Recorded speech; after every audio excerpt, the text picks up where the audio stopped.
All right, welcome everybody joining today for our live first stream session under the Pluralia Dialogos platform. I'm very excited to be doing this. We launched this platform for a peace roundtable process back in September of 2024 when the world was moving through some major, let's just say, turbulence, which has not gotten any softer 8 months later. Here we are in June of 2025.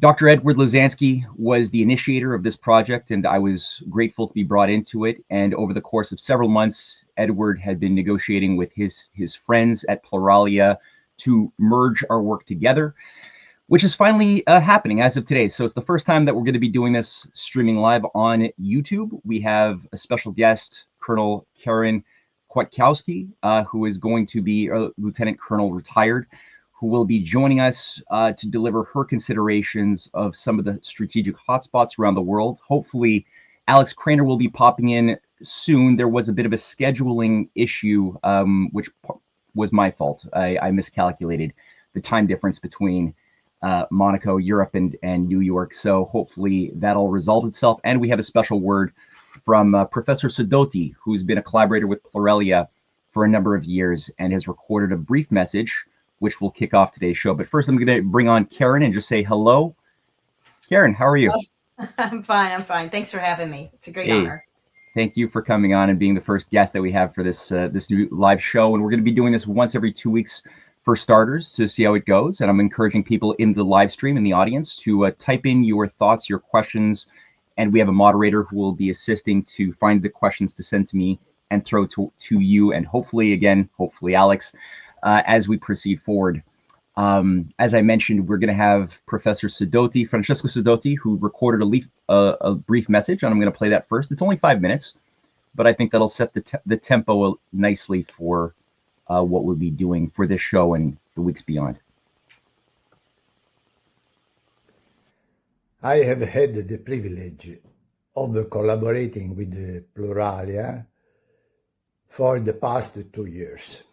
Pluralia, an international online platform, serves as a truly plural meeting point, free, open, and inclusive of diverse voices from global public opinion in partnership with the top-level experts.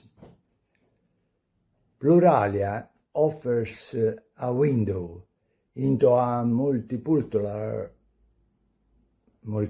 world, especially in these dramatic times.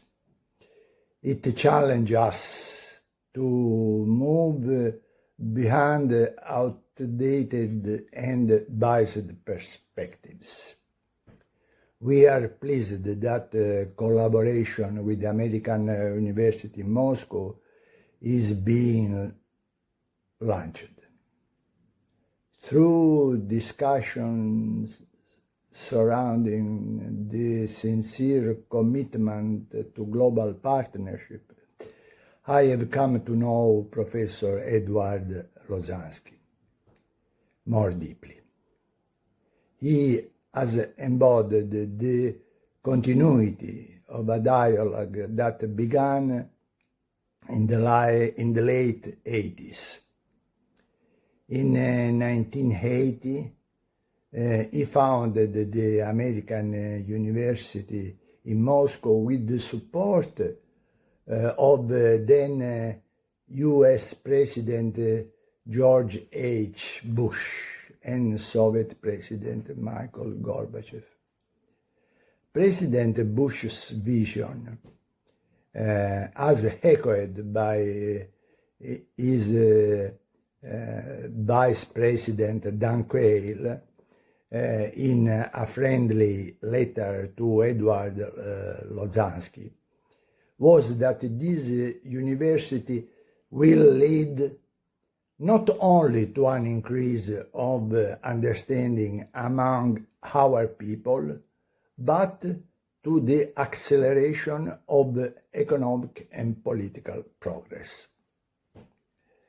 Professor Lazansky has long celebrated the spirit of Helby, born 80 years ago in 1945, which continues to serve as a beacon of hope for those who believe in US-Russia cooperation for the benefit of both nations and humanity. History reminds us of this potential. In 1780, Catherine the Great supported the American revolutionaries. Later, Alexander II backed the Union during the American Civil War in 1861-1865. The United States and Russia can overcome differences, build trust, and collaborate. Today, our planet teeters on the brink of self-destruction, we must promote cross-cultural, people-to-people dialogue, grounded in shared values and mutual respect. Humanity depends on dialogue. We need the bridges of trust, friendship, and mutually beneficial cooperation. In Italy, we are committed to expanding the reach of the American University of Moscow, as Edward envisioned. It is a duty for people of honor.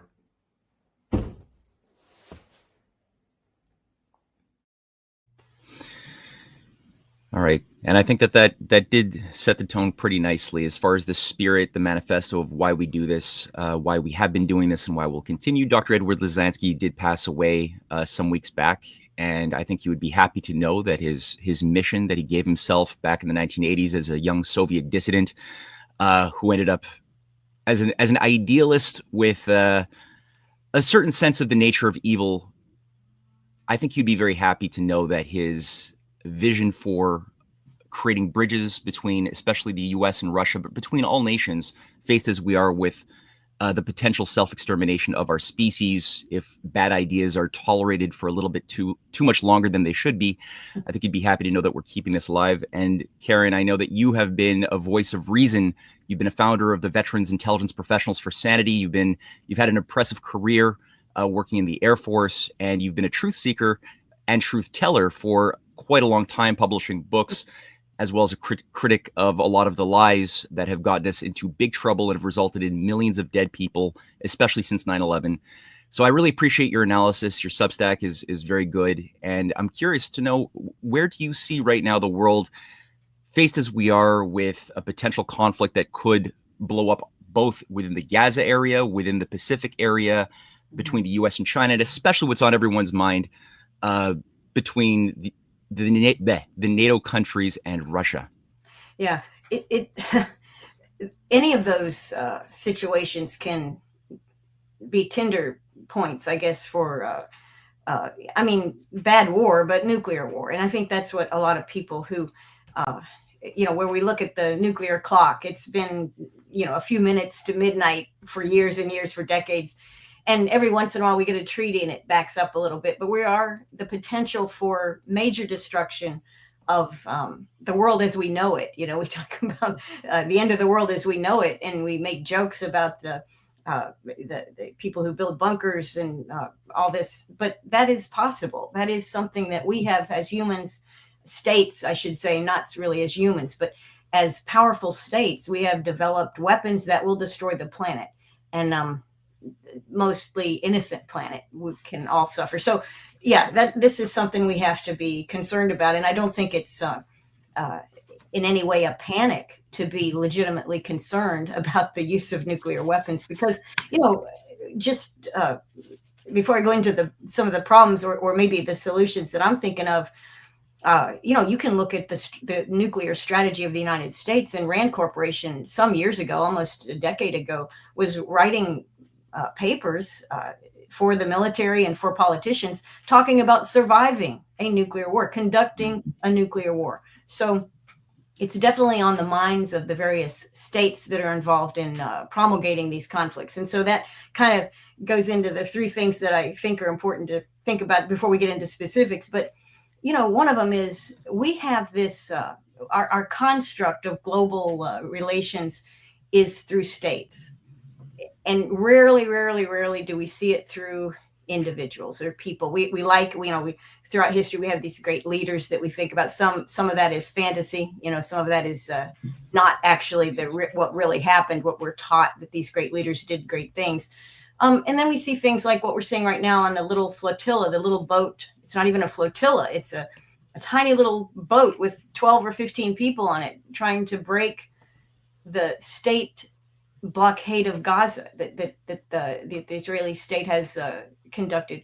So, this is that's an individual thing, and we are drawn to that because we are people, we are individuals, and we can talk about groups and communities and nationalities, and we can talk about states, but at the very heart of it, and where the solutions lie, is going to be with the individuals. And so we are inspired by that. We're inspired by, and I'm not a huge, I was never a huge fan of who's the girl from the Norway, what do you know her name? Greta? I was not a huge Greta fan, and I didn't, I didn't really follow her that closely, but her activism and her willingness as a person, her personality, she is willing to stand up against what most of us would not stand up against. So we say it's too big. The state is too big, or the industry is too powerful. And so, and she's willing to do that. And her willingness to do that, whether it's, it's not perfect, it's not a model for everyone, but her willingness to do that is very inspiring. And I think this is part of her power. I mean, people have been inspired by her. So anyway, the individual is important, but three things I wanted to just briefly go over, because we're talking about global peace, and that's a lot of different hotspots and it's a lot of different problems. But three things. One is we do not, the media, the governments themselves, the states, we do not put neutrality, the concept of neutrality, on a pedestal, as we should. We should do that in international relations. We should not badmouth neutrality. We should, bless neutrality. We should pursue neutrality. We should bless it. And we don't do that. And yet, if you think about how we operate in our communities, in our neighborhoods, in our families, if you're a parent, neutrality is pretty important. We need to try not to take sides. We need to think about the values of communication that we get when there's neutrality. I saw a really cool TED Talk that had real trouble. In fact, YouTube has banned this TED Talk, and that rarely happens. And you say, well, what is it about? Is it racist or whatever? No. The TED Talk is going over how during the COVID, particularly the government shutdowns, not just the U.S., but all over the world, different states did economic shutdowns, and of course they told people what to do, and they condemned those who asked questions about, is this necessary? Is this valid? We're pushing back a little bit. And those people were not dealt with in a neutral way. They were attacked as enemies of the state, which in effect, from the state's perspective, they were enemies of the state. And so she talked about that. And she talks about it in a very peace-oriented way and a loving way. And it's good. And it was still banned because what she advocates is that we ought to listen to both sides. We ought to think about considering both sides and not immediately choosing a side. And I think that's neutrality. So we need to push the idea, the concept in practical ways to elevate this idea of neutrality between states, as opposed to, for example, what Trump is talking about. He wants to maybe divide the world up into, he can't stop multipolarity, but he wants to have a big part in what comes next. I may not have the whole world, but I have half the world. Well, why don't we all aspire to be friends with each other and neutral and listen to everyone. Well, anyway, so I think we need to push neutrality as a concept more than we have been doing. And we can't count on the media to do that. But it is an attractive concept because it speaks to how we live our lives in a personal sense. Most of us are not really trying to get in everybody's face about it. The other thing that the second thing that I want to mention is the idea of self-sufficiency. Now, we're a global world, global trade is important. The American quality of life is, well, we all know it's dependent on the rest of the world kind of buying our dollars, and we are consuming a great many wonderful, wonderful things that the rest of the world produces, and our quality of life is exceptionally high compared to most places, and it has been for my entire lifetime. So, and I'm a free trade person. I believe in free trade. I don't think the state should be putting up barriers to trade, but the idea of self-sufficiency is a good thing, because if you look at Gaza and Ukraine, both hotspots, terrible things are happening there. In both cases, the United States, specifically the United States, is providing all the weapons to Israel and providing all the big important weapons to either directly or through NATO to Ukraine.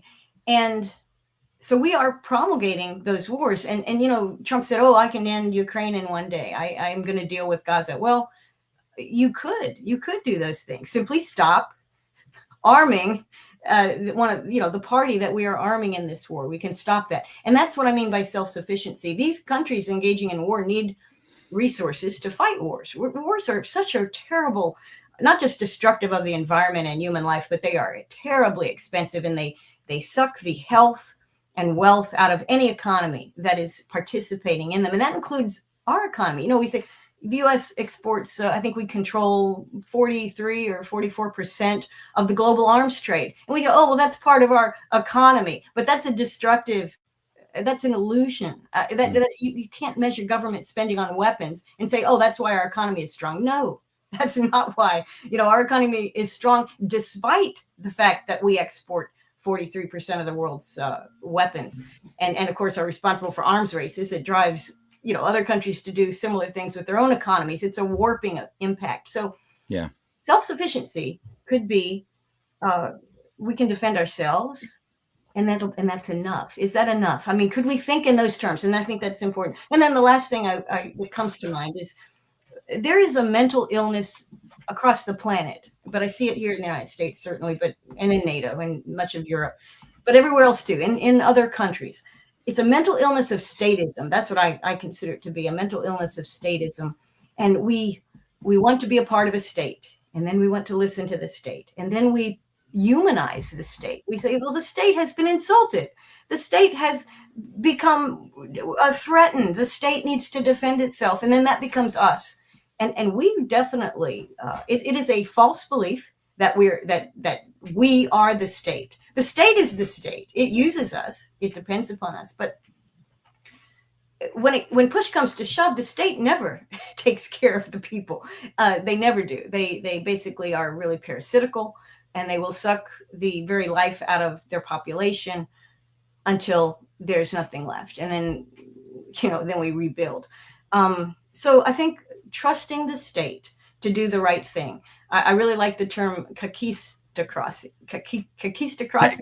Yeah. It's a great word. Kakistocracy. Yeah. Kakistocracy. And what it refers to is the scum rising to the top of the pond. It says the very worst rule us. And we oftentimes don't want to believe that. We say the very worst rules other states, but in our state, we have good leaders who are responsible. And I don't dislike Trump at all in many ways. He's a populist leader. And many people who like Trump felt when he ran, and he, of course, had been president before, and they felt, well, he is a person who will represent the people's wishes. And both in the first term, as we clearly saw, he did not do that. And then already just five months into his second term, what do we see about the people's wishes? Well, the people don't want war. So he says we don't want war, but he continues to arm. So, again, you can't trust people at the state level and kind of give a personality to the state that is good or bad. The state is the state. It is inhuman. It perceives its own survival as most important, not yours. So anyway, maybe if we deal with those things, we will be receptive to finding solutions that will make the world peaceful and more profitable for everyone and more pleasant for everyone, and more opportunities for everyone. That's what peace gives us. Well, let me just say a few things based on your considerations. Like, I definitely, it always boggled my mind when people would overly rationalize the inability to put an end to a lot of these conflicts, where, from, if you just, anybody just looking at a sober analysis of the basic statistics of how much arms, how much support is being infused into Kiev to be used as a proxy to continue this forever kind of war, to the point that, as Lindsey Graham had said, they will fight to the last Ukrainian. Or in the case of Ukraine, right? How much, in the case of Israel, how much of Israel's capacity to carry out this bloody conflict would be made possible without the massive support of the U.S. machinery, and especially the military-industrial complex? If you just turned off those taps, it seems like a completely new geometry would be set in motion, in which conversations that would result in a practical, durable peace would be very possible. But it requires just the courage to simply say, let's turn off the tap and have a better, let's eat some humble pie maybe, but let's have a different conversation.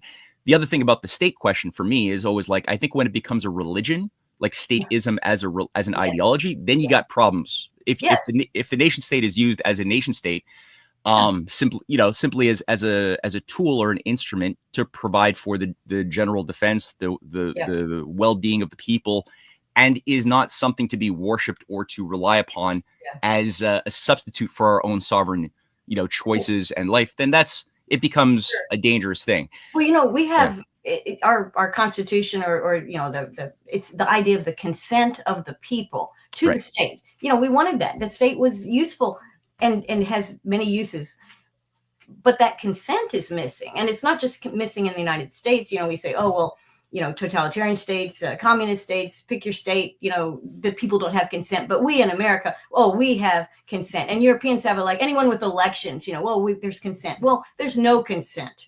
Particularly when it comes to war, people do not want to fight. And you see this even in your own neighborhood. If you don't walk down the street and you see something you don't like in someone's yard, you don't take action immediately to destroy that, and you don't condemn the whole family and launch to get rid of them. There is a way of communicating, and the last resort is war, the very last resort. And it's often, violence is so often associated with insanity of some sort. It's not really normal. They say humans are violent, but we have great potential for peace and for communication and for understanding. So, but states, we don't consent to what the state does.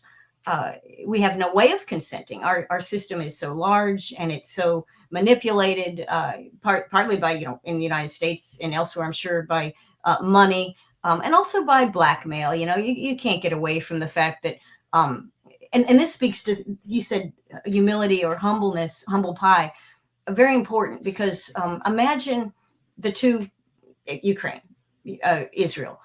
If the U.S. immediately stopped every transport of weapons going to those countries, and very shortly, of course, they would be depleted of that.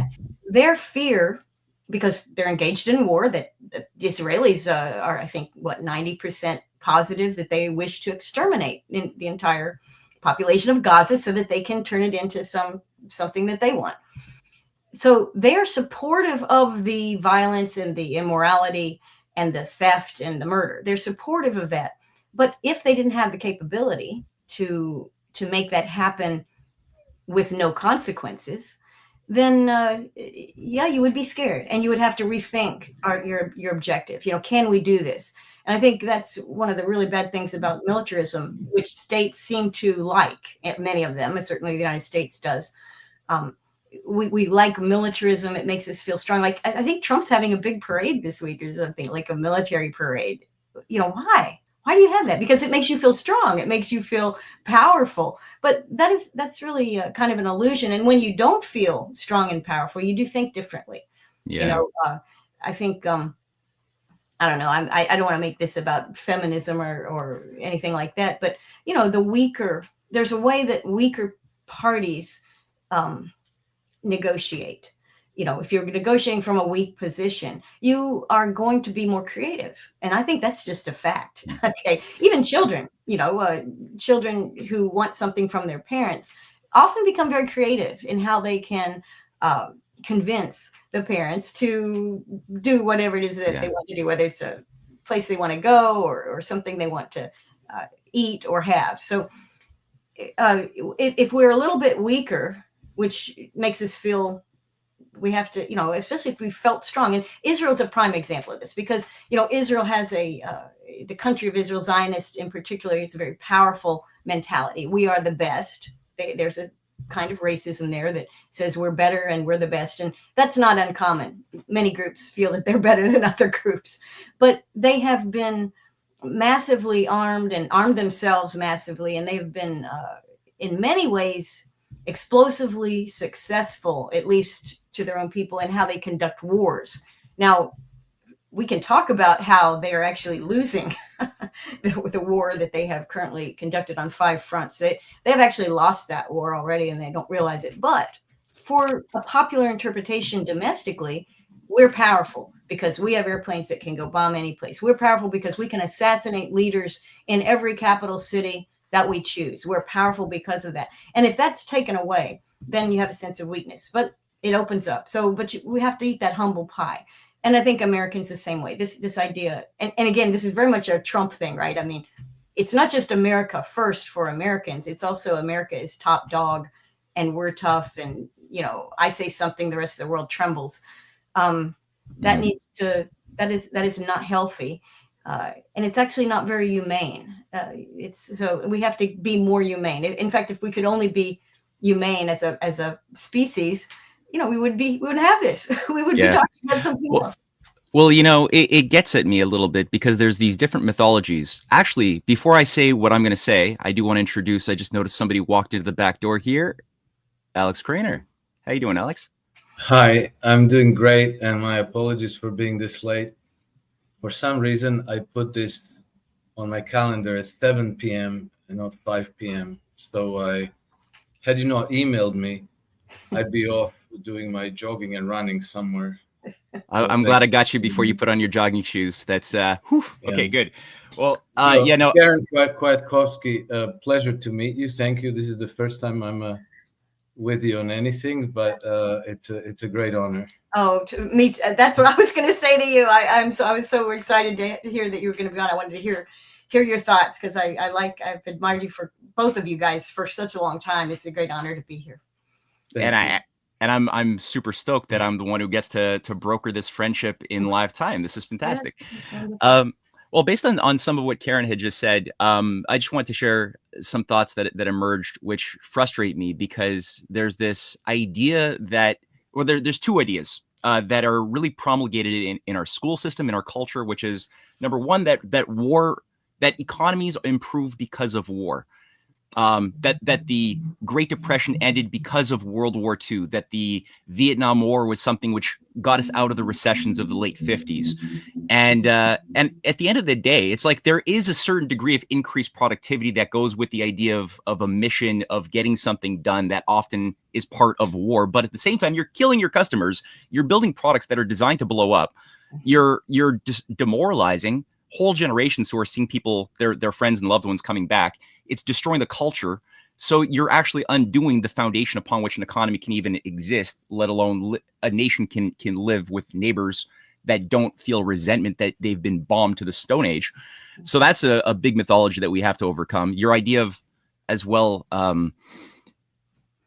learning how to take the rules of how we behave as people in a family, in a neighborhood, and apply it to the big scale of the family of nations, the community of the world.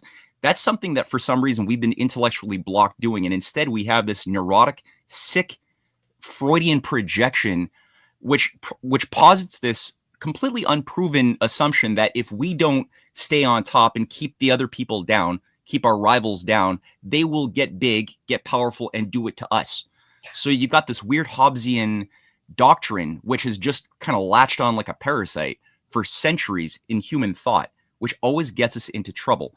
So that's like just a frustration that awoke as I heard you speak. But Alex, now that you're on as well, I got a question, because we've been dovetailing around the question of, well, Donald Trump, the foreign policy of the United States. There's definitely some enigmatic properties around Trump, and we certainly have a lot of hope that the messaging to create peace is something that has substance and meaning. I mean, we have as well a call with Putin that happened last week, just a few days ago. Trump got on the phone, spoke with Xi Jinping. There's going to be a meeting with delegates from the U.S. and Chinese side. Don't know what's going to be discussed, but that's going to be tomorrow. So there's like points of hope, dialogue being forced onto the Ukraine versus Russian sides as well. First dialogue of this type since 2022. So hopeful points. But then there's also this what appears to be evidence of sabotage, right? What did Trump know or not know pertaining to this onslaught of terrorist activities that Kiev launched against Russia, hitting military and civilian targets? What about this increased interest of expanding Palantir's powers both in providing support to Israel, but also to the Golden Dome and other things that involve, security, surveillance state dragnets on America? So there's this dual aspect of Trump and what's around him. And I'm curious to get your thoughts. What do you see right now as Trump's orientation? Do you think he's really authentically moving towards a peace process and pulling out the Gordian knots that have been getting us into this existential crisis? Or is there a disgenuity behind some of that messaging? I tend to lean towards the optimistic interpretation, and you see, I read the same information as everybody else. So what we're talking about are impressions and interpretations of all that information, and we all see the same stuff, but then based on what assumptions you make, you might reach a completely different conclusion from the same information. So there's a lot of analysts out there that I deeply respect who reach different conclusions that I do. So just to explain quickly why I lean in the direction where I think that Trump is serious and that he's moving the country in the right way, even though obviously it was never going to be a smooth sailing. First of all, he has been for a very long time inclined in a certain way, and he's been consistent about this. 1776, returning the United States to its republican roots, reindustrializing the United States. He himself saying, I want to make the United States industrial superpower of the world again. Marco Rubio in January saying that they regard the post-World War II global order as more than obsolete, and moreover that they see it as that it has been weaponized against the United States. His general attitude towards the British and the Europeans, the fact that in February, when the British co-sponsored a resolution that would declare Russia an aggressor in Ukraine, that the United States voted together with Russia and Belarus, and so that's not a small thing. That's a very big thing. The fact that he withdrew the security guarantee from Ukraine, a huge deal. The fact that he has so far avoided war with Iran, a huge deal. So to me, he's failing on several, let's call it, minor fronts. One of them is just his general approach and demeanor. I think that he's reckless with his words. He often speaks before he thought about things and checked. His style I never particularly like. It's always borderline vulgar. And I think that he also makes an error of overestimating his own ability to control things. He approaches a lot of these crises as in like, all right, now I'm going to swagger in, I'm going to fix everything, and everybody's going to come and kiss my ass, as he says. Well, the world has moved on. It's not like that anymore. So you have to kind of try some humble pie and a different approach to solving problems. But I think that on the really, really big important issues, he's been generally doing the right things. And then we also have to recognize that the media generally are trying. Okay, yeah, and another two reasons why I'm generally positively inclined towards Trump is because Vladimir Putin agrees with me on this, and the British and European press agree with me on this because they just can't get enough of venting hatred for Trump. It's just 24/7 all the time. Every story in one way or another, sometimes less subtle, sometimes more subtle, but they're hurling mud at him nonstop. So they hate him. So it's true hate. Okay, right. I do see that, and I'm curious to get also your thoughts pertaining to what do you think might be the most hopeful outcome, or the expected outcome with the discussions. I think you have Howard Lutnick, Scott Bessant, who are going to be heading off to London tomorrow to meet with their Chinese counterparts as the outcome of the conversation that Trump had with Xi Jinping, which appears to have been dealing with, and I think we might have lost Alex there. I see that smile's been pretty consistent for the past few seconds, so we might have lost Alex.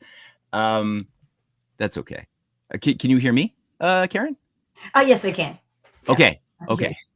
All right. I guess if Alex isn't there, but what do you think, Karen? I don't know if that's something you've given any thought to pertaining to the U.S.-China rupture and the hopeful reopening of lines of trust building that could maybe undo some of the tension militarily built up around China's perimeter in the Pacific and the NATO expansion into China's backyard. Do you think that there's any efforts there that hold any hope, or are you a little more pessimistic than Alex on that? Well, I mean, if they're talking is good because people form relationships and they can assess each other, and trust can be developed between the individuals. And I think, that's important. So yeah, it's got to be positive. And plus, our economic relationship with China is very disconnected from what Trump likes to say, I think, in a lot of ways. We are this country is very dependent on Chinese products, Chinese technology, Chinese everything. And it's not a bad thing. And some of the things Trump has said about China is very bombastic and very much not researched, very similar to what Alex was saying about, how he goes off not fully informed, and he says things that, his enemies say, oh, Trump's lying, and his allies say, oh, well, he's just misinformed. But either way, he says things that are not true, and often he'll have to back away from those or resolve those. So I think anytime we're talking is good. Mm-hmm. On that note of some of the Kabuki theater and inconsistencies in messaging, some people say it's kayfabe, a technique that's been developed in wrestling, where good guys become bad guys become good guys, and it just keeps everybody off balance. I don't know if that's a good thing, frankly, but I do think that some elements of wrestling are applied to the Trump modus of communications, possibly. I'm open to that. There's definitely a lot of Kabuki theater, and one thing I had in mind as a question was the idea of the Elon versus Trump split. That's like everybody's talking about that this week. Elon's even like, we know the story, right? Like he's just come out saying that he's going to launch a new political party, feasibly called the America Party.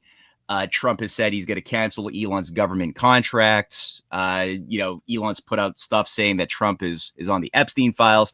Again, partly smells like theater, but maybe not. Like maybe there's some element of substance behind this conflict. What do you guys think about this thing? What's your take, Karen first. Or no. I see Alex is jumping out of his skin. Okay, yeah, Alex, go. No. It's okay. I can wait. No. You okay? Whoever. I'm the Canadian one. I'm supposed to be overly polite. Now I want to hear from Alex on that because he was frozen for a minute. Now he's not frozen. Well, yeah. I don't know what happened. My computer just went completely dead. All right. So, let's go back to 1999 when Vladimir Putin became first the acting prime minister, I think, and then president in March of 2000. For a long while, for about 2 years, maybe a bit more, maybe a bit less, it appeared that Vladimir Putin was just another puppet of the ruling oligarchy in Russia, which was known at the time as Sembankirshchina, the rule of the seven bankers. And they together with their Western handlers, I know that Henry Kissinger was involved and the MI6 was involved, Sir Richard Dearlove, who was at the time the head of the MI6. They had a hand in bringing Vladimir Putin to power. So for a long time, it did seem that he was their player. And 2 weeks before his election in March of 2000, Tony Blair came to St. Petersburg, and they went together to a theater performance.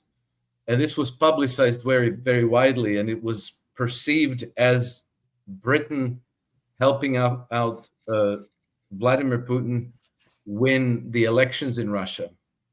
And then when he did win the election, then the romance between, the honeymoon between Great Britain and Russia was going on for about 2 years. And in those 2 years, Tony Blair visited with Vladimir Putin 9 times. And it wasn't until Vladimir Putin lined up Russia's oligarchs, who were all trustees for Western financial interests, lined them up and set the rules and told them, you're going to stay out of politics. And then after some legal battles, finally in 2003, he slammed one of them, the wealthiest one of them, who was the trustee for Jacob Rothschild's interests in prison, that the West realized, this guy's not our puppet. This is somebody else.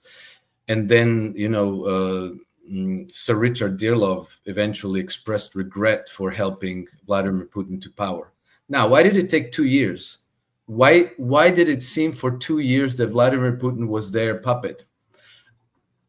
I don't know exactly the answer, but I assume that it took time for him to solidify his background, to make sure that he cannot be taken down easily before he went to battle against the oligarchs and Western interests. So I think that even in Vladimir Putin's government, which today is the school book case of transparency, and when they say we're going to do this, they do this. When they say we're not going to do this, they don't do that. But at first, it was touch and go. It was a Kabuki theater, because there was a lot of vested interest permeating Russian structures of power that would have turned against Putin straight away had he shown his cards straight away. And so I think, based on that story, we could assume that, after decades and decades and decades of penetration, infiltration, co-optation of, I think I just invented a word, co-opting of the U.S. power structures, that, U.S. government is chock full, rife of people who will wish to sabotage Donald Trump, set traps for him. And so maybe in this phase, the Kabuki theater is necessary as part of the game. Interesting approach, as always expected. Thank you, Alex. Karen, what do you think about what Alex just said, or what's your take on the Alex on the Trump Elon split? Yeah, well, I definitely agree with what Alex is saying there. That is that maps out what Putin did very smart, and Trump has this first term experience of how he was effectively sabotaged, and so we have seen some things he's done differently. And as far as the Elon Musk, yes, that looks it's very dramatic. It's funny that Trump said we're going to cut all of Musk's contracts, because the Defense Department and the Ukraine war are not going to function very well without some of these contracts, in particular Starlink, but not just Starlink. Our idea of a space force, what U.S. capability is there to conduct space operations without Elon Musk? There's none. So, that's a silly thing that he would say, and it's very, very eye-catching, very good for the media that hates Trump. But I think if you look at what Trump has done and what he's happening right now, he's gone through he fired Mike Waltz. And when he fired Mike Waltz, that was very interesting, because Mike had just hired a number of pro-Israeli Zionist-oriented folks into the NSC, including Mayor of Saran, who I was interested in following. I thought, oh, this is so terrible. Then he fires Mike Waltz and he puts him in the UN, which we know Trump has zero respect for, although as a function, he's willing to use it. And it's disappointing how he's using it, but he sees it only as a tool. He does not see it as his tool, not a tool of international peace or prosperity. So he puts Waltz there. So he can't be accused of firing him necessarily. I mean, isn't that a plum position? But really, in Trump's world, it is nothing. It is throwing him to the curb, and that's great. But now we're seeing the purge, a continued, I shouldn't say purge, but a reduction in the size of the National Security Council, and the folks that they're getting rid of are folks like Mara Siran. That's good. But there's others that we don't know as well by name or by history, who really have infiltrated our foreign policy and our national security circle. And they've done so with a very specific goal. It's a neoconservative goal. It is a pro-Israel goal. And I say pro-Israel. It's not good for Israel to be at war constantly. It's not good for Israel to lose its national or its global reputation, and to have so many enemies that it's created globally because of its behavior. That's not good for Israel. But for the Israeli policymakers, I don't think they've really embraced that yet. They don't really see that. So using the United States to arm Israel, using the United States to promote wars and conflict abroad, if we get rid of the people who are whispering in the ears of our policymakers, and we also spread the word that other folks like that are not welcome here in our decision making, that's a very powerful thing, and it's also a dangerous thing. So Trump's moving in that direction, which I see as dangerous. And I do worry about him a little bit, but I think Vance is his secret weapon. If Trump has if he passes because he's very elderly and lives a high stress lifestyle, if he's gone, we are the people who want him gone the most are faced with the Vance presidency, which I don't think they really want that. So in that regard, I think Trump is very strategic, and he's been very strategic in how he has positioned himself, and some of the games that he plays are almost, like you said, with the wrestling, and designed to throw off the opponents, to occupy them on something that's less important, while he continues to reshape the chessboard. And I mean the Washington, D.C. chessboard, not so much the global chessboard, but dealing with our own problems, which again is consistent with putting America first, I think.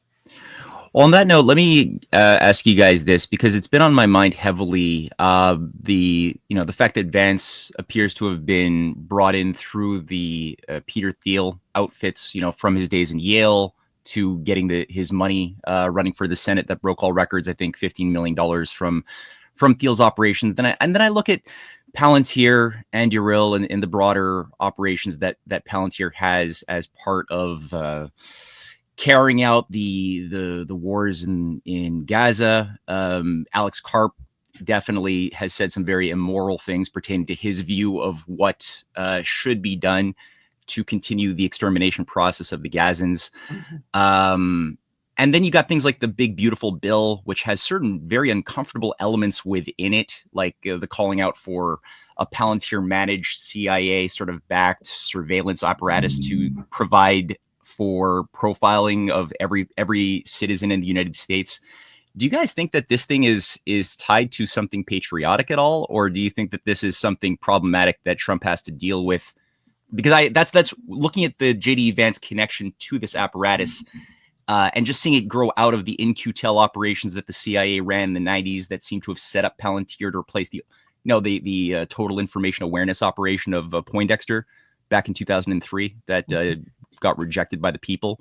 But it seems like Palantir just sort of carried out those things under a private garb that were not being accepted by the state when it was being done by the state, at least. So how do you guys think about that element within the Trump entourage? Is it possibly a tool for the good that can be reined in or used positively, or something that has to be dealt with by patriots?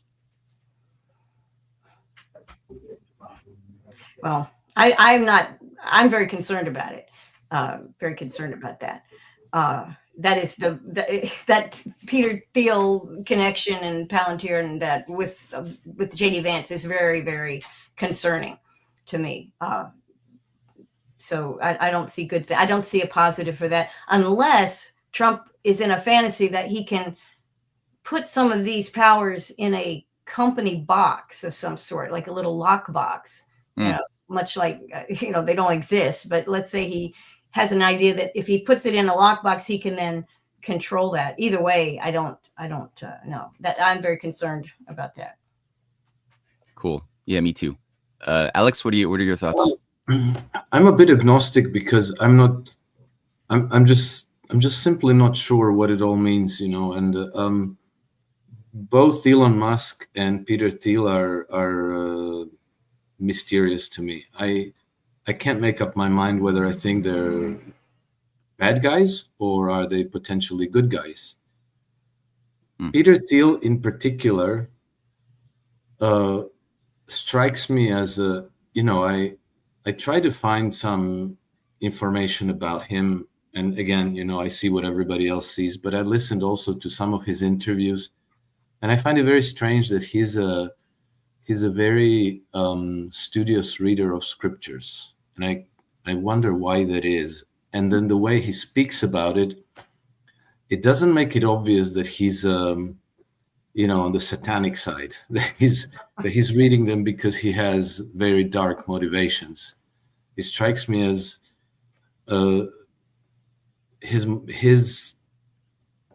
his whole disposition strikes me as genuine and not evil. And then you bring this Alex Karp guy, who is the CEO of his company, and that is a complete contrast. Somebody with absolutely no moral compass, or if anything, like the inverted moral compass.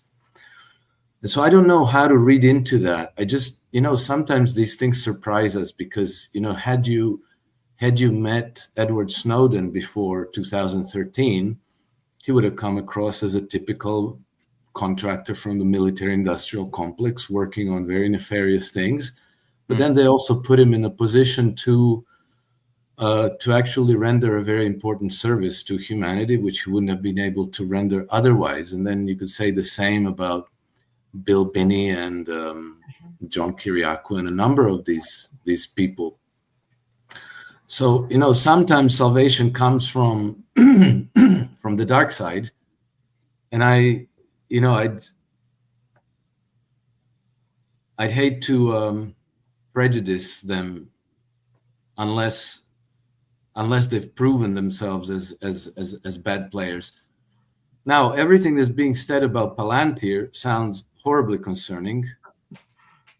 But then, I also try to be careful about psyops, because a lot of what we find out through the media, and also, the people who are running the psyops they're not naive. They're not just like going to CNN and BBC. They're also deploy all these contractors that run Twitter and Facebook and whatever farms that keep pushing stuff into the information space. So I'm very, very careful about what I believe or disbelieve. To give you a specific example, when the attack happened on last Sunday on the Russian nuclear bombers, one of the first things that came through the CNN was that, oh, Pete Hegseth was watching it in real time. Well, really, was it? Are we now believing what CNN reports? I don't know, to me, at best, it's a 50-50 thing, either it is true or it isn't true. But considering that it came through CNN, I think it's more likely that it's not true than it is true. But you can see why they would throw that in there, because one of the things that they're desperate to achieve is to derail the improvement in the relationship between Russia and the United States. In the same way, when it comes to these Peter Thiels and Elon Musks and Palantirs and Space Forces and all of these things, one of the things that they want to achieve is for Trump to lose public support and for the people to turn away from Trump. Yeah. So for all those reasons, I want to be very careful about what I really believe. At any rate, this is important to keep in mind. Whatever control matrix they put together, until and unless it goes under our skin with the digital chips, we can always opt out. We always have the option of opting out. You can always set your device aside and go about your business as like it's 1999, right? Until it's under your skin, you have the options. So, until they start forcing people to put it under our skin, I have to at least partly remain agnostic about all these things. That's appreciated. I would just throw in I'll be the typical counterbalanced, cynically oriented person on this point. There was a really useful essay that I read by Peter Thiel that he wrote in 2007 called "The Straussian Moment," and it's super insightful because within it, it's an extended essay. He clearly self-identifies as a Straussian himself. Part of, I think it was Richard Pearl, I believe, who was his early sponsor when he was still at Stanford running the Libertarian Review in the 80s. He was working with, but anyway, he self-identifies as a follower of Leo Strauss and also Rene Girard, but especially Strauss. And he cogently gets across the sort of this tradition that Strauss was himself a part of, that had this sort of esoteric teaching structure going back to the Gnostics all the way through Hobbes himself, that he talks about having this dual teaching for the initiates and for the non-initiates. And Strauss was somebody who was known as the godfather of the neocons, right? Who saw a use behavior from the standpoint of a behaviorist way of thinking about Christianity and traditional values, not because Strauss himself believed in Christianity, but simply that he saw value in being able to have a predictive power over modifying people's behavior when they have faith in something that is codified as it is in the Bible. And this is the guy who then gave rise to, all of those neocons like Dick Cheney and others who then took over under Zbigniew. So when I see writings like that with Thiel doing, self-identifying with that current that I know exists, I get goosebumps, and I'm not happy about that. But I could be wrong, and maybe he's totally a legit, person who's really trying to make the most and understand what's going on and make them, contribute something good to the process. Maybe. And just a question: what was the name again of this essay, and when did he publish it? The Straussian Moment, published in 2007, and I think it was it went into the manifesto for these EDGE conferences that Elon Musk and others participated in with the behaviorists that were taking over with the Obama administration from 2008 to 2011, where you had Silicon Valley gurus and behaviorists sort of getting workshopped. So I think that was sort of setting the tempo for that EDGE conference series, I believe. But it's a really worthwhile thing to read. The okay, the reason why I asked, because 2007 was a millennium ago, and to me the 2020 is kind of like a watershed moment, because I think that a lot of people who, even within the system, who believed in the system, have had their faith shaken up very violently from 2020 on. You know what I'm talking about. And the man was 15 years younger, and he maybe was garnishing his CV. I don't know, but at any rate, I appreciate. I will look at the document. Incidentally, another name when you mentioned Rumsfeld and Cheney and Louis Scooter Libby. One very mysterious name that appears related to all of them, and he mentored and helped their careers. Strife was the ideologue, but the operator was a name named Andrew Marshall, who I think is still alive. Andrew Marshall is like the grise eminence of the U.S. defense establishment, going back, I think, to the 1960s. Yeah, that's true.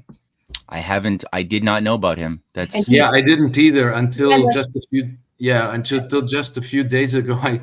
I watched an interview in Croatian by some Croatian academic, and he was Andrew Marshall this and Andrew Marshall that, and I was like, what is this? He was he had an office in the Pentagon for, I don't know, 50 years or something, and he was there, and he was the big strategic thinker, the thought guy. I thought he passed a few years ago, but I thought so.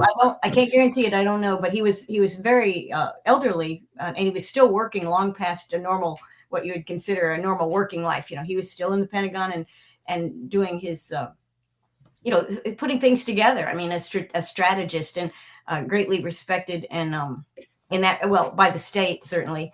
And it would be nice to think that maybe that era has ended or is ending. And certainly when you mentioned the 1920s, the 2020, that year, the COVID, the way the government behaved and the way it lied so obviously to a population, a global population, which is a new generation that doesn't remember 9/11, and they don't remember how that event was utilized by states to shape a whole population's view of the necessity of wars that were desired by the state.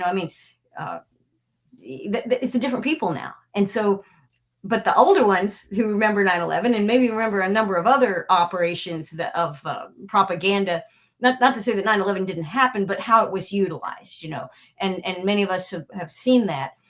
And then when we saw COVID, I think we reacted a certain way, and our children or our grandchildren also sense, I think we're learning more rapidly, maybe, about how these lies work. And just like when it comes down to an individual, nobody likes to be lied to. And we resent that, and we don't like hypocrisy. And they said even dogs recognize hypocrisy. So it's something that we are very sensitive to. And we're seeing that. So I think that the cycle of government lies leading to war may be shortening. And maybe we're able to intercept it in some ways. We're able to stop it, wake up a little bit. I'm not saying humanity's been around for ages and we haven't really improved very much. But somehow the technology and the imagery, the way we like to take in data, is helping us. And I think this is what we've certainly seen with Gaza. It hasn't helped the Gazans very much, but I think the international awareness of the brutality of a particular state and its primary sponsor, which is our government, is very much. I don't think that will. I mean, what we have learned about how governments will operate and how much contempt they have for human life, the whole planet has learned that at the same time very rapidly. And those who suspected it or already learned it before, we are rock solid. But our children and grandchildren are also rock solid. So that's something new and different. I don't think we've seen that. It's a good thing. I mean, it's not a happy thing, but the fact that maybe we're becoming more critical is a good thing. I think that one of the extremely important things that dropped away in 2020 or in the aftermath of the 2020 is that a lot of people who maybe saw problems and understood that there are conspiracies, and that there are certain deceptions. But I remember that many of them continued to cling to the faith in the system, and they could always find a way to, they could contrive like a benevolent interpretation. Yeah, okay, maybe this is wrong, but maybe the people who are in charge are doing it for this good reason, and I think that dropped away in 2020, because I think that what people saw and experienced there is no benevolent explanation to that. And then you realize that we are face to face with something that is so profoundly evil, and that has such tremendous power over the system, that then the whole system is in doubt. And I think that then you have people jumping ship in their millions and maybe hundreds of millions, and they're thinking, okay, well, we need to reform this, or we need to overhaul it completely, because otherwise, we are on the road of the Western Roman Empire, total perdition. Yeah. And I think that at a certain level, even certain members of these billionaire elites come to the same conclusion, because, just to take the example of somebody like Elon Musk, if we are all turned into hackable animals, penned into 15-minute cities, what's the use of electric cars? What's the use of spaceships? That's right. Even their massive investments are now rendered useless. What's the point if we're going to go to clay pots and dirt floors in our houses, like we had in the 6th and 7th century wreckage of the Roman Empire. Mm-hmm. So they themselves become interested in reforming the system, because they see that the way these certain completely depraved, inbred degenerates of the elites are leading the charge is completely unacceptable. Yeah, which gets at what we were toying with earlier, that killing your customers is bad for business at the end of the day, and very few people come to that realization in time. So hopefully we're at one of these enlightenment moments where certain people with influence have realized that war is actually not great for business, and bringing in a dark age will actually not be good for business prospects. So good points. Karen, did you have a thought on that before we go? The first thing in marketing 101 is never kill a customer. Yeah. No, I was thinking when Alex was saying that, think about Zuckerberg's some of his recent podcast appearances. I don't know which one it was, but he's coming across. He's trying to come across, and some of the things that he's saying are actually. You can identify with. I mean, he's saying, maybe it's too big, and maybe and they question him about his bunker, because, we hear about these billionaire bunkers, so they can ride out the next thing.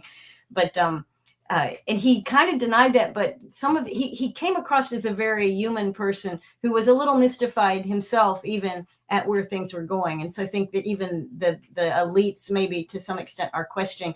But, I live out here about 2 hours from DC. So we get a lot of people that come from DC, come from government. We have tons of government workers and retirees out here.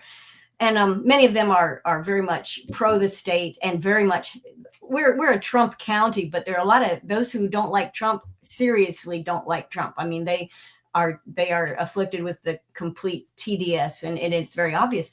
And we have neighbors, that are like that. But we're friends with them. We can talk with them, but one of my friends says, well, I can't talk to so-and-so anymore because she's just such a hypocrite on Trump. And yet, when you think about it, this same woman, all of us really, who live within a mile of each other, all have gardens, all stock up food for, for bad weather, or let's just call it bad weather. all of us are interested in maintaining a network of friends and allies. All of us stay informed with what's happening in the world. We are all protecting our interests, even though some like Trump, some are agnostic on Trump, and some absolutely are putting out things like 86 Trump. And I think that's what caused the problem. She has a Facebook page. She talks about love, and love is love, and all these good things. And I want peace and love, and I wish all things good. And then she made a little 8647 thing that she also shared in the same thread. So, the self-awareness is not there, but, the interest of preserving and thinking about, how do I take care of myself and my loved ones? How do I keep my little tiny corner of the world as peaceful and productive as I can? Regardless of the philosophies or the economic views, many people are doing the same kind of thing. And when Alex, you said the end of empire, when the Roman Empire ended, the thing that told everybody that it was happening without telling them was that people stopped identifying as Roman citizens. They just simply said, I'm so and so, I'm this, I'm that, I'm from there, I'm not a Roman citizen. And they basically turned away. It's almost a psychological and physical turning your back on the empire. And I think here in America, we have lots of space. We're blessed with a great country with lots of space and a lot of wealth amongst our people. Even though our middle class is shrinking, our poorest people are probably have more potential to spend money and have what they need than most poor people around the planet. There's no doubt about that. And all of those people are turning away from Washington. This is the Trump phenomenon. What did he run on? He said, I'm not like them. I'm going to be different. Now, of course, many of us that believe that or may have believed that, and now we're not happy. But he ran on something that is very appealing to a great many people, that we're turning away from this empire. And that has power. You can't really measure it, but it has huge, huge, huge power. And I think we have to embrace that even more and make that okay. To ignore the state, understand that every word out of its mouth is probably a lie aimed at manipulating us, and turn away from it in as many ways that we can. I'd like to shift gears to a few questions from the live audience that I've been accumulating before we round it out. And I figured maybe 30 more minutes. Is that okay with you guys? Yes. Yeah? Okay, cool. All right, sweet. So the first question that I noticed came from Carlos Gonzalez, who asked, if you look at cycles of monumental shifts similar to changes in monetary systems, is that the cycle that we are in? War is usually a prequel to these shifts. So I don't know, Alex, maybe first, do you have any thoughts about Carlos's way of thinking or framing his question, or? Okay, so I'm going to make an assumption that I understand what he's asking, because right. I could interpret his question in more than one way. I think that actually the shift that we're we're not in the middle of it, we're at the beginning of it. This shift is, I think, a lot more monumental than maybe the previous shifts. From the in agricultural revolution and then industrial revolution, and then abolition of slavery. A lot of these things were happening within a certain system, which is, it was all in Western primacy, all with this, within the continuity of evolution of the same banking system, same monetary system that we have today. And that one went along with a certain intellectual tradition that set the ideological framework for where we are. Certain beliefs about money, beliefs about liberty, individualism, about economics, about history, and so on. All of these things are coming to a head. And I at a certain point, I didn't really know how to convey this, so I used the metaphor of a chicken feedlot, and I said, imagine if, we have been living within the same matrix for generations, and we've been educated in this same matrix for generations. And so we have very strong opinion about the layout of this matrix. And then we differ about whether, the farmer is the good guy or the bad guy. some people say like, hey, they're slaughtering us and they're keeping us here in prison. Other people say like, how can you say that they're bringing us food and medicines and they're taking care of us? Isn't that obvious? And then we have, whether light should come on sooner or later, or should be light or darker, or if the food should flow from left to right or right to left. But we have no concept of living outside of this matrix. And so when I wrote this article, I also tried to convey the point by showing the photographs of chickens from the feedlot, which are these miserable, wretched things with only half their body covered with feathers, and they're all. And then you show them the chickens from wildlife, and they're this beautiful, majestic God's creation. They're still chickens, but they're just beautiful. They have this beautiful plumage, and it's shiny, and they're healthy, and they're, it's like a beautiful creature, like a beautiful God's creature.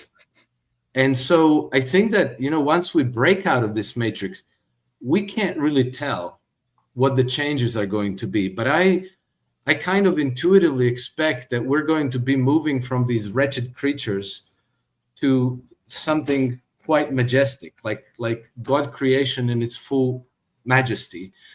And we can't quite conceive of what this might look like, but I think that we can intuit it because we know that we are better than this.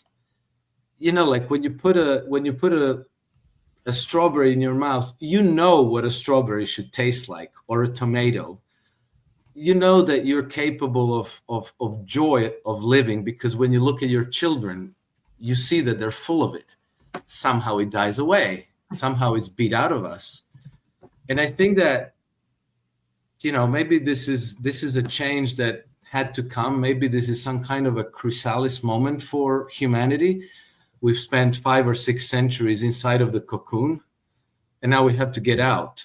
And this process is very, how do you call it? It carries a certain degree of anxiety, because we're moving into something that we don't know what it is yet. But we have to fall back on faith, because we're meant to be here. We belong here. We're meant to be here. Whatever has been happening in that cocoon has to recede in the past, and we have to fully embrace what's coming with faith and without fear. And so, Carlos, that's the best answer I can give to your question, because I see the transition as more than just another same old cycle of history that's just going from repackaging the same old things. I think that we're going into a different new thing. Anyway, I stopped there. I love your optimism, Alex. That's great. Yeah. Karen, wait, do you have any thoughts? No, I'm inspired by that, because it makes a ton of sense. And I'm going to go find that article that you wrote to understand it even better. But I think that is right. And the only thing I would add is, when we look at the United States and probably Europe to some extent, but the financialization of economy, of the global economy, but certainly the American economy, this whole disconnection from work and productivity to the money system, we have this unimaginable debt. And, people legitimately are talking about, debt jubilees, which, been around forever. But there's all kinds of solutions that people want to fix the money. And I think that's still in the chicken house. That's still inside of the framework that we are used to. But I do think that the chickens are getting ready to escape. I think there's some holes, and there's some access points already where we're seeing glimpses of what's possible. And maybe to some extent, we talk about, the electronic money, or all different ways of cooperating with each other and trading value. I think the people themselves are figuring out ways that states are way behind in. The farmer looks at those half-feathered chickens, and trust me, I live 1,000 yards from a chicken house that is exactly like what you're describing. And those poor birds, but the farmer is very proud of his birds, and he says, well, so many of, my survival rate is very high from chick to broiler. I'm doing really well. But I think that interpretation is that is declining. What's happening is the chickens themselves are escaping little by little, things that we're going to get outside of that matrix. But the financialization of our economy is a sign of the end. And I'm not saying that means they won't have war to accelerate their control or consolidate, but our economy is not connected to humanity anymore. It didn't seem like, and it has to be, it must be. And so that's going to get corrected. Yeah. Yeah. I think that's really the ultimate moral question is, can we connect the question of value with the sacredness of human life and our broader destiny as a species that has a lot of similarities on a material level to other species that exist in the biosphere, but we have these additional attributes which we don't see amongst the wolves and the monkeys and other things, which touches upon what Alex was also getting at. And I like both of your combined metaphors of the chickens have escaped and the butterfly metaphor too, this transformative aspect that human beings have been sort of, maybe you could say, incubating on the earth, but there's like this need for a moral, psychophysical transformation for us to become a mature species. Like I once read this essay by Kraft Erica, a rocket scientist, some years back, and he had this great thought of the relationship of the human species to the universe as a whole. And he had this theory that we've been sort of like in the womb, sort of gestating on the earth, where things are kind of very easy for us. Oxygen is breathable as soon as we're born, and there's food growing in the biosphere right to be plucked. And so it's relatively easy to exist. But since John F. Kennedy especially began challenging us to go beyond our limits and explore the broader unknown and start reframing our idea of what our ecosystem is, to not simply the limits of a closed system, but rather the open system potentiality, the entirety of our solar system and the universe, it challenges a completely new sort of set of responsibilities and identity, because now you can't just go into space or to another planet, expect to have oxygen or a biosphere. People have to think all of a sudden multi-generationally about replicating the understanding, I guess, if you're going to do it well, you have to understand what are those laws of nature so that you could then begin to use and apply that knowledge in a way that allows for terraforming slowly over generations and the recreation of biospheric dynamics outside of this very comfortable environment, which again requires that we think much more creatively, much more dynamically. We can't be comfortable in a particular modality at any given moment for too long, or else we will become susceptible to failure, which will mean mass death if we allow that. So I like that idea of a mature species qualitatively transforming as we mature, which hopefully this crisis is sort of pushing us towards. My concern, as well as a little bit on the other side, is that would require a high degree of cultural moral development. And when I just sort of, this is what causes me to go get a little again cynical, because I'm like, I look at the cultural mediocrity that's been rampant over the past 60 years of CIA funded art, movies, literature that's normalized mediocrity. It causes me to be weary on whether or not we have that type of cultural I guess qualifications to embrace that higher matured identity. I hope we do. And again, I really hope this crisis forces us to learn how to fly and stop thinking that we have to just hang on to the branch forever, but really take the leap. I hope so. But yeah, I'll just say one thing. Matthew, just a quick interjection. The equation has changed, because the internet really is a new variable, completely new. It's never been there before. So, whatever they've done with the arts before and with all kinds of other brainwash and social, what they call strategic communications, is not going to play out the same way. It just can't, because the fact that we can have these kinds of conversations and interactions one-on-one in real time, that's true, in social media, that can't not have impact, because compare this to depending on radio, television, magazines, newspapers, it's radically different. That's true. Good point. Gerald has a two-part question observation that I think might be a good way to end this. his deals with the British, and I know, Alex, you've written quite extensively about British shenanigans behind the scenes that are often underappreciated by geopolitical analysts. Gerald also pays attention to this, and he just wrote saying, Russia's ambassador to the UK has suggested London was involved in a Ukrainian drone attack on Vladimir Putin's warplanes. I guess airplanes, I guess he meant. Or no, warplanes. Andrei Kellen said Ukraine must have had outside help with the strikes.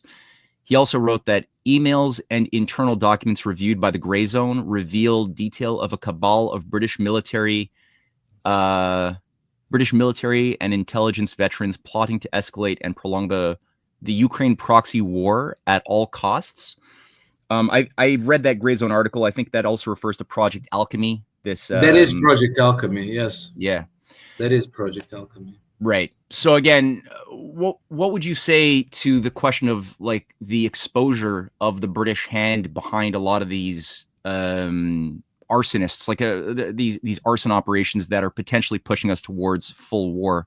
Do you think that it's coming out fast enough? Do you think Putin and the forces that matter understand this enough that they can deal with the British intelligence part of things? I think it's coming out very fast now. You know, a few years ago, you know, I've been always writing all roads lead to London, and I would be getting blank stares, you know, and people were in disbelief, and they said like, what? That obviously is the United States, you know, London is just a junior partner. Now it's becoming very obvious, and you know, I've been trying to learn as much about this as possible, and there's a lot of good sources about it, and there's a lot of information out there. And I will actually skip over the exact question to the conclusion that is kind of imposing itself. I'm not 100% clear on this, but it seems to me that if you quarantined this one source of poison that is affecting everything everywhere, that I think a lot of the problems that are observing in the world would just sort themselves out really easily, because it seems that everything draws from there. You know, wars in the Middle East, Syria, Lebanon, Yemen, Iran, Ukraine, this rabid psychotic Russophobia, radicalization of Muslim youth everywhere in the world, distorting the content of the textbooks that go to Muslim children in Britain, in France, in Gaza, in West Bank. It's all coming from London, and it's coming from the United States to the extent that they're copying the same methods and the same models and the same playbooks. Some of them are actually called the playbook from Britain. And British institutions like RICU, Research Information Communications Unit, set up under the British Home Office, they farm out their methods, which they say are, they themselves boast are the most advanced strategic communications methods in the world, and that they're boasting that they're running them at a scale and scope that is industrial. They set up units in the United States, in France, in Belgium, in all over the world. They themselves boast that they have units in more than 20 countries around the world. And, you know, they say, oh, the next flashpoint is the Balkans. And guess where they are? They're in Bosnia and Herzegovina, signing strategic cooperation, defense cooperation deals with Bosnia and Herzegovina, with Macedonia, now with Kazakhstan as of, you know, just the other day, you know, all kinds of surrounding this arc of crises that's been active and burning up for over a century of British geopolitics. So anyway, you know, if you quarantine this one center of power and disable it from influencing events around the world, I think a lot of this war making would just die down everywhere. That's my very strong impression. I'll revert because I'm in the middle of, you know, sorting my notes and research. Sherry says, great idea, Alex. Alex, quarantine the city of London, and then everything will settle down. Yeah. All right. That's a practical, I mean, that is an idea that, you know, and that is how we solve problems. We say, well, where do we need to, where are the bubble points? Where is the vulnerability? Where's the mistake in our math? We look to see where that is, and then we resolve that. So I like the way you're thinking there. I think the evidence is clear. And that also means that we don't have to put up with it. If we can identify the problem, we can deal with the problem. Mm-hmm. I got a twofold question from Matthew and Piano Man. Matthew, and they're both kind of connected. Matthew Thomas says, what role does China play in breaking out of the British matrix? And Piano Man writes, China is already working on making things better ahead as West continues reckless decisions, destroying things. Global South is busy building infrastructure, pulling poor countries from poverty. And yeah, I'm curious to get your thoughts before. I guess that'll be maybe the last question, because we are, I guess, running to the hour-and-a-half mark here. What do you guys think about the both China's Belt and Road and approach to dealing with formulating a greater Eurasian partnership, a multipolar alliance, as they say, which we can also include Russia into that mix and other countries if you wish, the BRICS plus nations as a whole, and what that's given to Western patriots who wish to also find something to organize around as far as getting out of this Anglo, this cage, this Hobbesian cage we've been sort of trapped into for too many decades. What do you guys think about that? Well, I'll leave that one to Karen. Okay. Well, obviously, I think the U.S. we haven't paid a lot of attention over the past 40 years or 50 of how China approaches their foreign policy and how they engage with the rest of the world. And when you look at how they do things, where they're doing it, what it looks like, what their cooperation looks like with other partners, what we see is a very good model, something that, I wrote a book actually when I was in the military on the African Crisis Response Initiative, which was a military way that we engaged with certain countries, allies, that we were going to create allies in the continent of Africa. Anyway, not a good program, had a lot of flaws, but I understood what our approach was. And that is diametrically opposed to the approach that China takes with all of its partners and potential partners. So there's a lot that we can learn that is really outside of the American, even the intellectual sector of, where we look at foreign policy. We really ignore and we missed a lot of what China was doing. And it's a great model. And it is a humane model, which is hard for, us anti-communists in the United States to go, oh, that can't be, but it is. And it's a very, there's a lot to be learned from it. But at this point, all we can pretty much do is respect it. I don't think the United States, I think the United States is contracting. And it's whether it's America first or whatever, but I think we're contracting. But the lessons, if we open our eyes and see, China certainly has been a wonderful example of how you might engage in order to influence and in order to kind of like trade benefits both parties. Their exchanges with these countries benefit both parties. And we talk like that in America, but we don't live like that. We don't operate like that. Mm-hmm. Yeah, to walk the walk, right? I mean, that's how there's always this question of how do you judge the authenticity or the intention of a person, and attention, authenticity are not something you could see empirically with your senses. You have to sort of figure it out by looking through the sight of reason, which involves looking to see, do somebody's actions, their behavior, and their words fall in sync or out of sync? And to the degree that we can bring our ideals and our actions into harmony, we got something going there. And so I think that's a great way of putting it. Alex, yes. Yeah, just a quick question, because I see that Gerald Pechenyuk posted a message that he found Professor Boyle's filing with the World Court charging the British with responsibility for the war in Bosnia. And I don't know if I can interact with that message, but if I could have a link to that filing, I would very greatly appreciate it. Yeah, Gerald, that's a challenge, Gerald. If you send me that by email, I think you have my email, or just put it in this chat box. I will make this a comment, or I'll put it in the description box of this video so other people, including Alex, can access it. And I'll give you Alex's email too. And thank you, Gerald. Yeah, We need more ammunition like this for the arsenal. So that's great. Guys, this was really edifying, and I really needed this like taste of optimism. I do appreciate both of you guys for that enormously, and I'm so honored that both of you agreed to be on for this inaugural Pluralia Dialogos forum today, and I'm looking forward to our future interactions going forward. Both of your Substacks will be included in the description box of this video. I highly encourage everyone to subscribe to both Karen and Alex's Substacks, and just follow them generally as much as possible. The other thing is for people who want to be notified about these roundtable sessions going forward, make sure you like and subscribe to this video on YouTube and share it with your friends and colleagues. Get the word out so we can continuously build this live audience and grow this platform as much as humanly possible, because we definitely need ideas vectored around solutions, which is the whole point. At the end of the day, it's like let's take heart and assess all of the dark stuff in order to really be able to look for the pathway to navigate this minefield to a better future.